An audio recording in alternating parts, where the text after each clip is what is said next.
오늘 같이 은혜 받을 말씀은 마태복음 25장 31절부터 46절의 말씀을 저와 여러분들이 한 절씩 교독하겠습니다. 인자가 자기 영광으로 모든 천사와 함께 올 때 자기 영광의 보좌에 앉으리니 모든 민족을 그 앞에 모으고 각각 구분하기를 목자가 양과 염소를 구분하는 것 같이 하여 양은 그 오른편에 염소는 왼편에 두리라. 그때의 임금이 그 오른편에 있는 자들에게 이르시되 내 아버지께 복받을 자들이여 나와 창세로부터 너희를 위하여 예비된 나라를 상속받으라. 내가 줄일 때에 너희가 먹을 것을 주었고 목마를 때에 마시게 하였고 나그네 되었을 때 영접하였고 헐벗었을 때에 옷을 입혔고 병들었을 때에 돌보았고 옥에 갇혔을 때에 와서 보았느니라. 이에 의인들이 대답하여 이르되 주여 우리가 어느 때에 주께서 줄이신 것을 보고 음식을 대접하였으며 목마르신 것을 보고 마시게 하였나이까. 어느 때에 나그네 되신 것을 보고 영접하였으며 헐벗으신 것을 보고 옷 입혔나이까. 어느 때에 병드신 것이나 옥에 갇히신 것을 보고 가서 배웠나이까 하리니.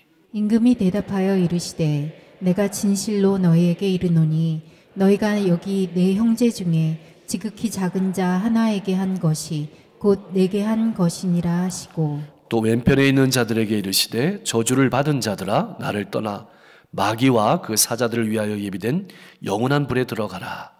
내가 줄일 때에 너희가 먹을 것을 주지 아니하였고 목마를 때에 마시게 하지 아니하였고 나그네 되었을 때에 영접하지 아니하였고 헐벗을 때에 옷 입히지 아니하였고 병들었을 때와 옥에 갇혔을 때에 돌보지 아니하였느니라 하시니.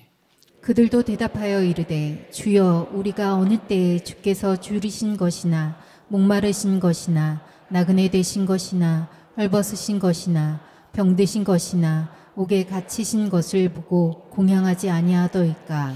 이에 임금이 대답하여 이르시되 내가 진실로 너희에게 이르노니 이 지극히 작은 자 하나에게 하지 아니한 것이 곧 내게 하지 아니한 것이니라 하시리니. 그들을 영벌에 의인들은 영생에 들어가리라 하시니라. 아멘. 아멘. 22장에는 이런 비유들이 나오죠. 열처녀의 비유, 그리고 달란트를 남긴 종들의 비유, 그리고 오늘 본문에서 우리가 읽은 것처럼 양과 염소를 구분하는 비유와 의인과 악인의 비유가 나옵니다. 근데 이 비유는 모두 같은 의미를 가지고 있습니다. 그것은 주님께서 오시는 마지막 날에는 모든 것이 나뉘어진다, 분리가 된다라는 말씀입니다. 예수님께서 마지막에 심판하러 오실 때 마치 목자가 양과 염소를 구분하듯이 모든 사람을 구분하여 심판하신다, 그렇게 말씀하시는 겁니다. 여기에서 중요한 것은 분리된다는 겁니다. 지금은 모두 함께 있지만 결국에는 나누어지게 된다는 뜻입니다. 이 팔레스타인에서는 낮에 양과 염소가 들판에서 뒤섞여서 풀을 뜯고 있습니다. 그러다가 밤이 되면 양은 양의 우리로 들어가고 염소는 염소의 우리에 들어갑니다. 그래서 확실하게 분리가 이루어지는 겁니다. 지금은 인생이란 들판에서 우리 모두가 같이 뒤섞여서 풀을 뜯고 있는 것처럼 그런 같은 인생처럼 보이지만 주님께서 오시면 순종하는 양 같은 자기 백성은 오른편에 두시지만 불순종하는 염소 같은 자들은 자기 왼편에 세우신다고 분명하게 말씀하시는 겁니다. 그런데 우리가 관심해야 될 것은 왜 양이 의인에 비유되고 염소가 악인에 비유되느냐, 이것이 아니고요, 최후의 심판 날에는 모든 것이 분리된다는 것입니다. 마태복음 24장과 25장 말씀에 보면 마지막 때를 믿음의 사람으로 어떻게 살아가야 될까, 어떻게 하는 것이 마지막 때를 잘 준비하는 것인가를 분명하게 보여주고 있습니다. 열처녀의 비유를 통해서는 주님의 재림을 준비하는 성도의 마음 자세를 강조하고 있습니다. 우리가 잘 아는 것처럼 슬기로운 다섯 처녀는 등도 가졌고 기름도 가졌습니다. 그런데 미련한 다섯 처녀도 슬기로운 다섯 처녀와 같이 등은 가졌습니다. 그러나 기름은 준비하지 못했습니다. 형식은 있었는데 본질을 잃어버린 것입니다. 나는 어떻습니까? 형식만 있는 신앙인은 아닙니까? 달란트의 이야기를 통해서는 맡기신 소명에 대해서 성실하게 열심으로 감당하라고 권면하고 있습니다.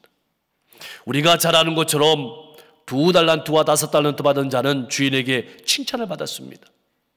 잘하였도다 착하고 충성된 종아, 내가 작은 일에 충성하였음에 내가 내게 큰 것으로 맡긴다. 다시 말하면 달란트를 남긴 자들에게 하나님이 주시는 복은 더 많은 것을 맡겨주시는 것입니다. 그러므로 우리는 나를 더 많이 써주십시오 라고 기도하면서 살아가야 할 것입니다. 이것이 주님께서 오실 때를 바라보며 준비하며 살아가는 삶의 기준이 되어야 합니다. 오늘 본문의 양과 염소의 이야기를 통해서는 믿음이 무엇인가를 보여주는 사랑의 실천을 강조하고 있는 겁니다. 그런데 우리가 한 가지 주의해야 될 것은 사랑의 실천이라고 해가지고 행함으로 구원을 받는다고 오해하면 절대 안 됩니다. 예수님께서 말씀하신 것은 구원받은 성도는 자신의 삶으로 자신이 하나님의 백성임이 분명하게 드러낼 수밖에 없는 존재라고 말씀하시는 겁니다. 여러분, 나무에 있어서 중요한 것은 뿌리죠. 그리고 가지가 중요합니다. 그런데 여러분, 그 뿌리나 가지는 모두 한 가지를 위해 존재합니다. 바로 열매입니다. 우리가 믿음이란 뿌리가 있고 삶이란 가지가 있다면 반드시 그것이 사랑으로 열매를 맺어야 된다고 말씀하시는 겁니다.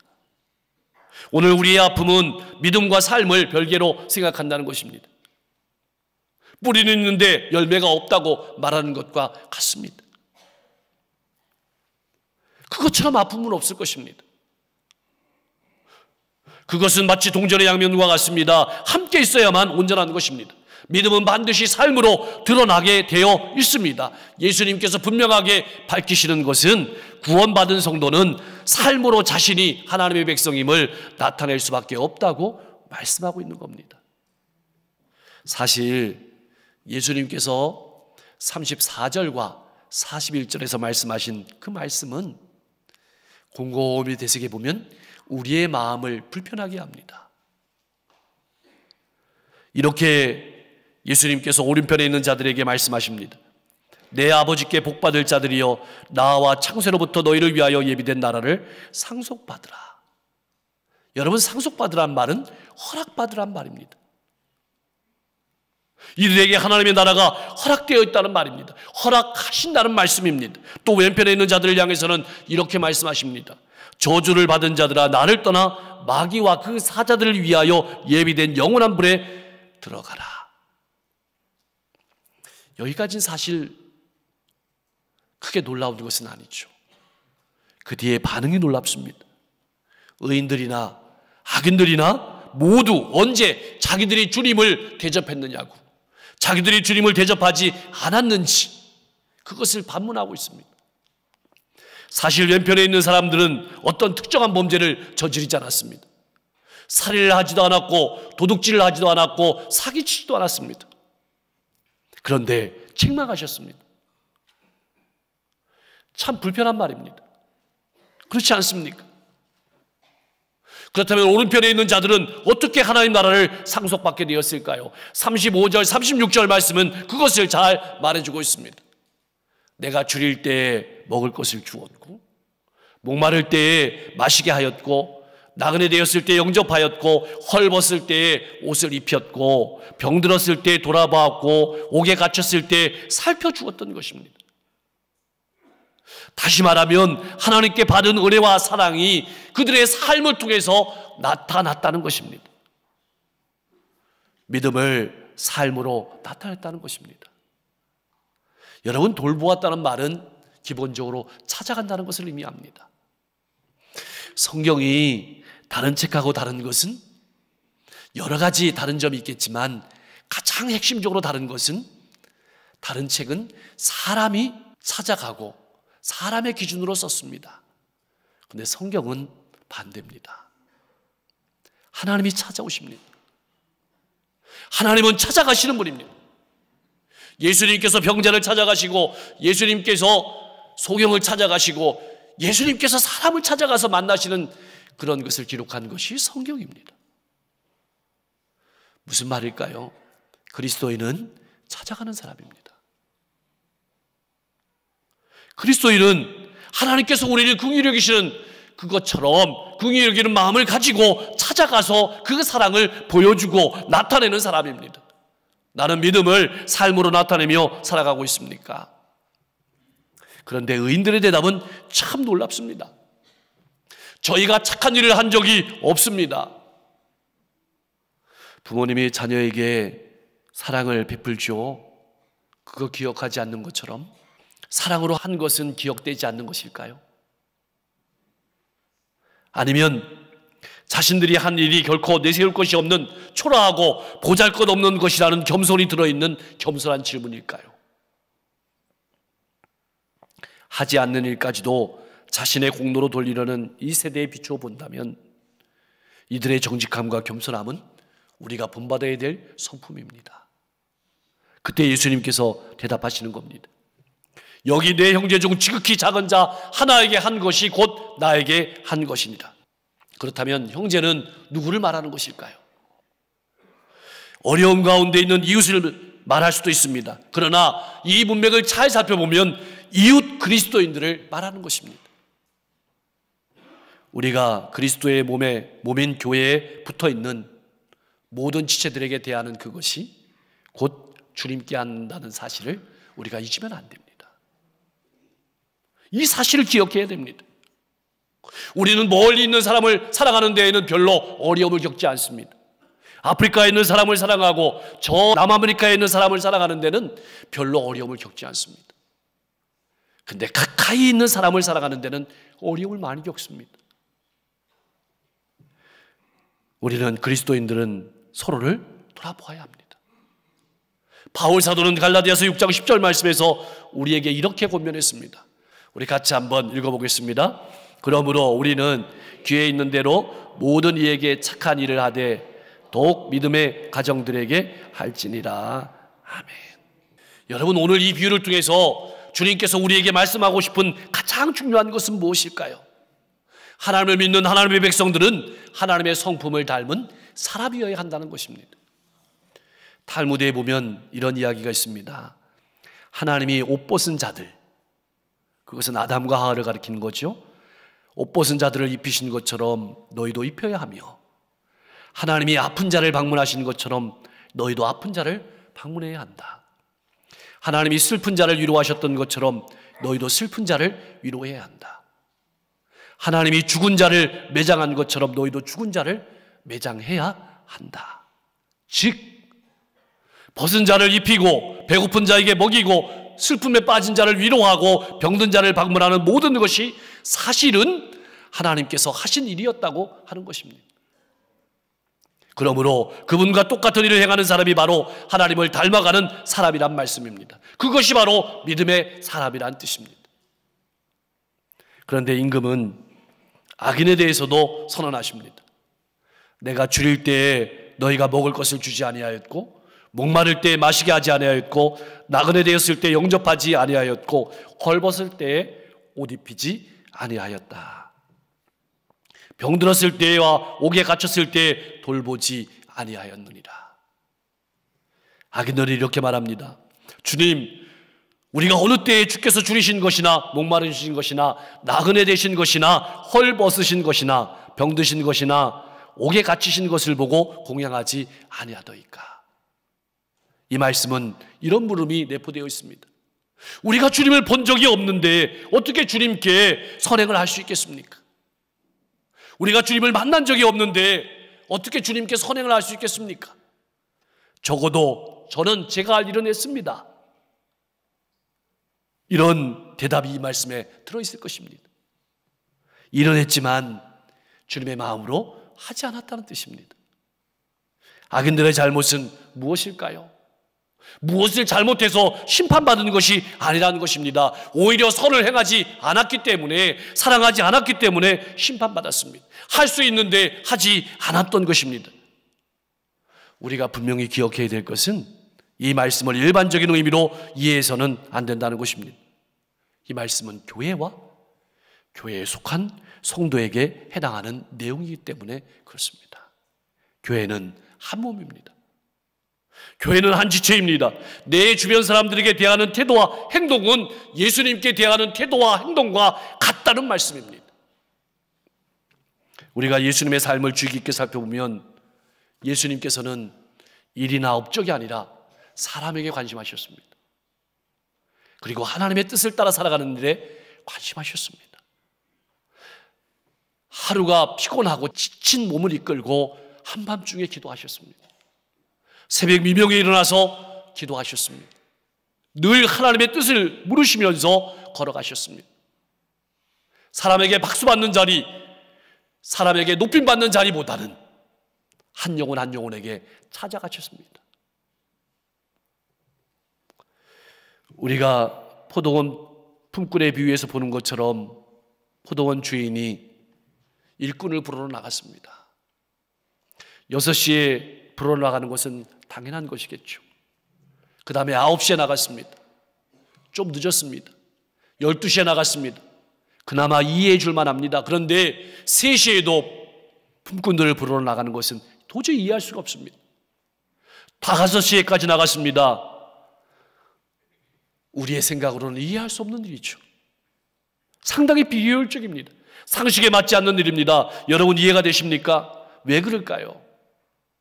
세상은 업적을 중요시하고 일에 집착하지만 하나님은 그렇지 않습니다. 진정한 교회와 제자는 영혼에 관심합니다. 은혜에 관심합니다. 기준이 다른 것입니다. 양과 염소들은 천국에 들어가고 심판을 받는 것에 놀라는 것이 아니라 그 기준에 놀랐습니다. 주님께서 하신 말씀에 놀랐습니다. 우리는 모두 왕의 심판대 앞에 서게 될 것입니다. 그때 다른 사람들, 특별히 믿음의 이웃들에게 했던 그런 모든 태도들을 말해야 할 것입니다. 다른 사람들의 필요를 마치 왕이신 예수님의 필요를 채워주는 것처럼 채워주십시오. 자신이 돌봐줄 수 있는 사람을 무시하는 것은 왕이신 예수님을 무시하는 것과 마찬가지입니다. 심판은 모든 사람이 반드시 거쳐야 될 운명입니다. 무엇보다 이 비유에서 염소들은 악한 일을 해서 벌을 받은 것이 아니라 선한 일을 하지 않아서 벌을 받은 것입니다. 선한 일을 하지 않은 것은 악한 일을 한 것만큼 큰 죄라는 사실을 우리가 기억하며 살아가야 할 것입니다. 사랑하는 성도 여러분, 오늘 말씀은 우리에게 무엇을 나타내고 있는 것일까요? 첫째로는 내가 정말로 나를 주님이라고 믿느냐? 그렇다면 그 믿음을 삶으로 보여다오. 이렇게 말씀하시는 것입니다. 예수님을 부인하고 배반하고 도망간 베드로와 제자들을 찾아간 예수님께서는 이렇게 물으십니다. 내가 나를 사랑하느냐? 내가 나를 사랑하느냐? 마지막 날에 주님께서도 우리에게 물으실 것입니다. 내가 보여준 사랑으로 사랑하며 살았느냐? 내가 보여준 사랑으로 이웃 형제들을 사랑했느냐? 여러분은 어떻게 대답하시겠습니까? 둘째로 마지막에 주님 앞에 서게 됐을 때를 바라보면서 살아가라고 말씀하시는 것입니다. 언제 주님께서 오셔도 자신 있는 삶을 여러분들은 살아가고 있습니까?